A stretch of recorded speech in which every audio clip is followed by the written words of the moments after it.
I'll never forget the moment I saw it. The grainy footage flickered on my laptop screen. Timestamped 11:47 p.m.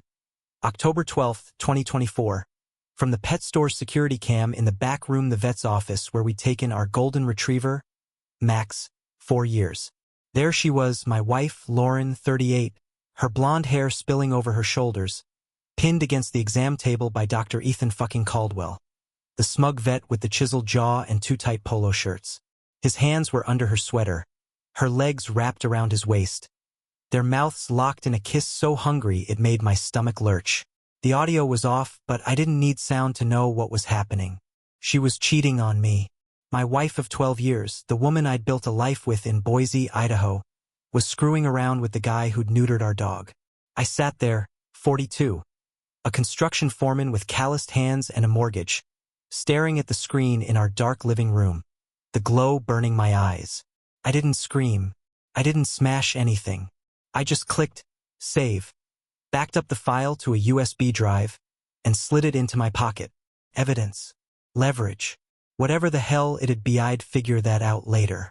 Right now, I needed a plan. I'm Jake Tanner, and this is how my marriage went to shit.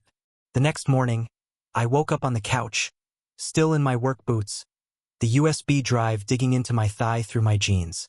Lauren was already in the kitchen, humming some Taylor Swift song, her tight yoga pants hugging her ass like a second skin curves I used to trace with my hands every night. She's still a knockout, even after 2 kids. Tan skin, green eyes that crinkle when she laughs, a body toned from Pilates and chasing our boys around. I used to think I was the luckiest bastard in Idaho. Now I just felt like a chump. "Morning, babe," she said, pouring coffee into my thermos, oblivious to the storm brewing in my chest. "You sleep okay? Like a rock?" I lied, forcing a grin. "Late night finishing payroll." She smiled, that dimpled smile that used to melt me, and handed me the thermos. "Don't work too hard today. You're looking rough." "Yeah," I said, grabbing my keys. "Rough night." I drove to the site in Meridian, 20 minutes from our house in Boise's North End, my mind spinning. I couldn't confront her yet, not without knowing more. Was this a one-off? A fling? Or had she been playing me for months? Years? The thought made my knuckles whiten on the steering wheel. I needed to dig deeper, and I knew just the guy to help. At lunch, I met my buddy Mike Russo at the Ram, a dive bar off Eagle Road. Mike's 45, a wiry ex-cop turned private investigator, with a buzz cut and a permanent 5 o'clock shadow. He's the kind of guy who'd seen too much shit to judge anyone, which is why I trusted him with this. "Jesus, Jake, you look like death," he said, sliding a beer across the table. "What's up?" I leaned in, voice low.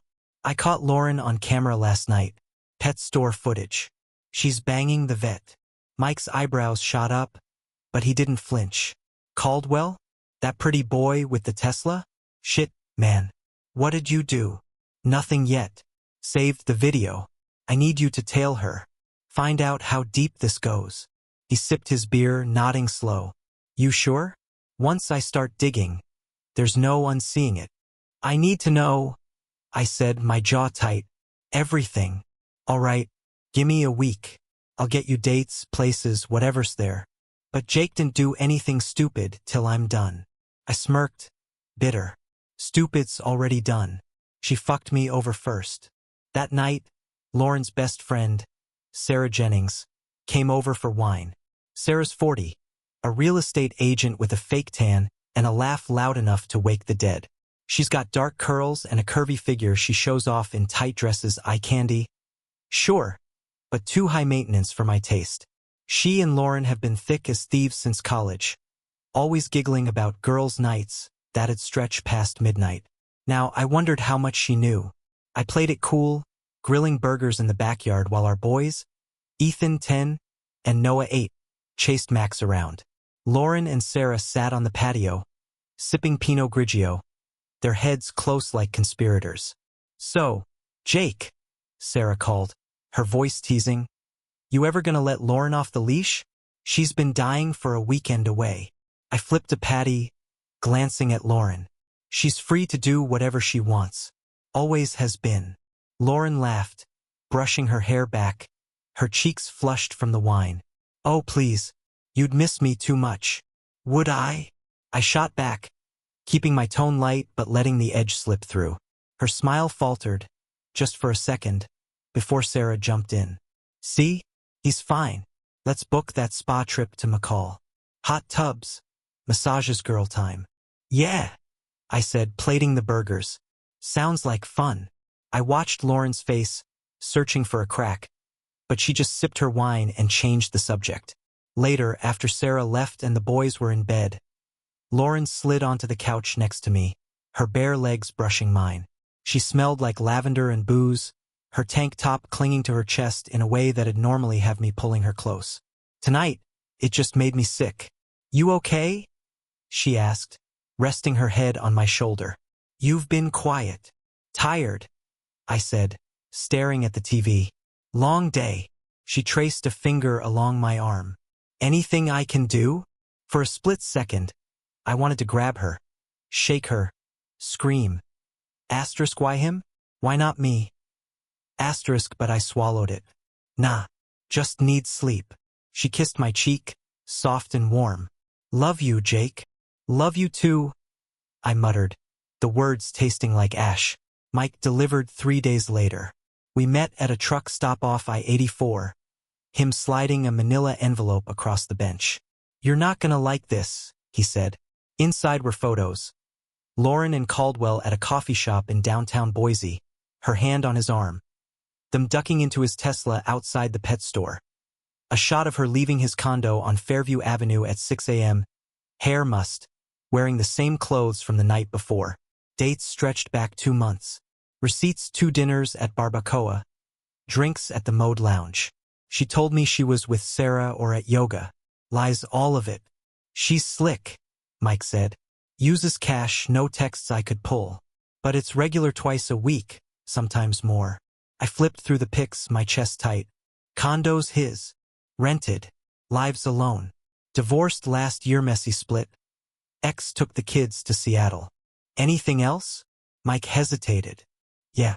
Talked to a bartender at the Mode. Said they're handsy, real cozy. Thinks it's been going on since summer." Summer. When she'd started working late at the boutique she manages. When I'd been pulling 60-hour weeks on the new subdivision. Son of a bitch. "Thanks, Mike," I said, stuffing the envelope in my jacket. "I owe you." "Jake," he said, grabbing my arm. "I mean, it didn't go off half-cocked. You've got kids. Think." "I'm thinking," I said, pulling free. Clearer than ever. I didn't confront her right away. I waited, watched.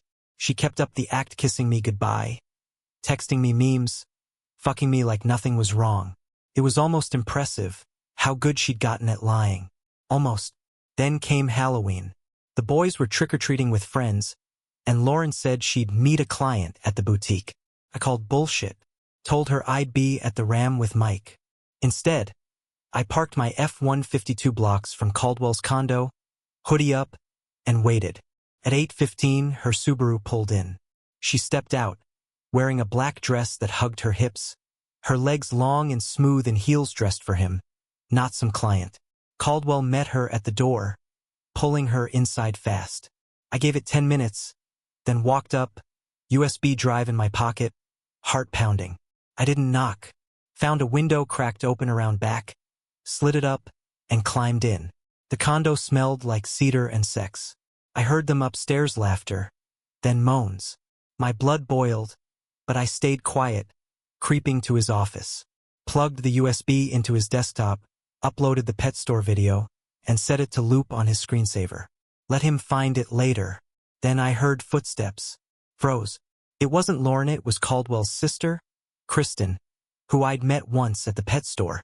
Mid-30s, petite, with sharp blue eyes and a dancer's build. All lean muscle under a Boise State sweatshirt. She carried a laundry basket, humming, oblivious. "Jake," she said, spotting me. "What the hell?" "Shoo," I hissed, stepping close. "Don't yell." Her eyes narrowed. "Why are you here?" "Where's Ethan?" "Upstairs," I said, voice low. "With my wife." Her jaw dropped, then tightened. "You're shitting me." Wish I was. Got proof. You gonna rat me out? She stared, then shook her head. No. He's an asshole anyway. Deserves it. Good, I said, slipping past her. Keep this between us. I was out the window and back in my truck before Lauren came downstairs. 2 days later, Lauren came home late, pale as a ghost. I was on the couch, sipping a beer, the USB drive spinning between my fingers. Hey, she said, dropping her purse. You're up. Couldn't sleep? I said, eyeing her. You okay? You look shaken. She forced a laugh. Yeah, just tired. Long day. Bet it was, I said, standing. Caldwell give you a hard time? Her face froze, eyes wide. What? You heard me? I said, stepping closer. Ethan Caldwell, the vet. Your fuck buddy. Jake. I don't, she started, but I cut her off. Don't lie to me, Lauren. I've got video. Pet store, October 12th. You on the exam table, him all over you. Ring a bell. She went white, mouth trembling. How did you? Doesn't matter, I snapped. What matters is you've been screwing around for months. Months, Lauren. While I'm busting my ass for us. For the boys. Tears welled up, but I didn't stop. What was it? Boredom? Midlife crisis? Or am I just not enough anymore? Jake, please, she sobbed, reaching for me. It was a mistake. I didn't mean. Bullshit, I roared, slamming the beer can on the table. You didn't trip and fall on his dick. You chose this. You chose him. She crumpled, sinking to the floor, bawling. I'm sorry. I'm so sorry. It's over, I swear. Save it, I said, grabbing my jacket. I'm done listening. Where are you going? She cried, scrambling after me. Out, I said, slamming the door. I crashed at Mike's place, sleeping on his lumpy couch, replaying it all. Her tears didn't fix shit. Neither did her excuses. Next morning, I called a lawyer, Tom Hargrove, 50, a grizzled divorce shark from Boise who'd handled a buddy split. Over coffee at Elmer's, he laid it out. Idaho's no fault, he said, scratching his gray stubble. She cheated, but it won't sway custody or assets much. You've got the video, great for leverage, but don't expect a judge to care. Focus on the boys. What do you want? Her out of my life, I said. And the house. He nodded. We can push for that. She'll fight, though. Get ready. A week later, Lauren texted. Asterisk, can we talk? Please. For the boys. Asterisk, I agreed, meeting her at a park near the Boise River. She looked wrecked, red eyes, no makeup, her hair in a messy bun. Still gorgeous, even broken. I hated that it still hit me. I ended it, she said, voice shaky. With Ethan. It's done. I fucked up, Jake. I know that. But I don't want to lose you. The boys need us. You should have thought of that before, I said, arms crossed. What's your pitch? Counseling? Pretend it didn't happen? If that's what it takes, she said, stepping closer, her perfume faint but familiar. I'll do anything. I love you. Love, I scoffed. You don't screw someone else if you love me. I was stupid, she said, tears spilling. Lonely. You were always working and he listened. It wasn't about you not being enough. It was me. Lonely, I repeated, bitter. I was lonely too, Lauren. Didn't fuck the neighbor to fix it. She flinched, then grabbed my hand. Tell me there's a chance. Please. I pulled back, staring at the river. I don't know what's left. Trust's gone. You torched it. Days later, Kristen called. Met me at a diner, her sharp features softer in the morning light, her frame swallowed by an oversized hoodie. He found the video, she said, stirring her coffee. Freaked out. Thinks I did it, kicked me out of his place. I told him it serves him right. Good, I said. He's lucky I didn't break his face. She smirked. Should've. Lauren's still begging? Yeah. Says she's done with him. Believe her. I shrugged. Don't know what to believe anymore. Kristen leaned in, eyes locked on mine. You deserve better, Jake. Don't let her drag you down. Weeks bled into months. Lauren moved out to a rental, the boys splitting time between us. I kept the house. Tom worked magic. Divorce papers sat unsigned on my desk. A ticking clock. She'd call, crying, promising change. I'd listen, say nothing. One night, Kristen showed up with beers. Her slim legs crossed on my couch. A sly smile playing on her lips. We talked about shit neither of us expected. Betrayal. Starting over. She didn't push, but the air crackled anyway. I still see Lauren in my dreams, her laugh, her touch, the life we had. Then I see her with him and it's gone. Maybe I'll sign the papers. Maybe I won't. Maybe Kristen's a rebound or something real. All I know is I'm not the same guy I was. Trust's a ghost and I'm still chasing it.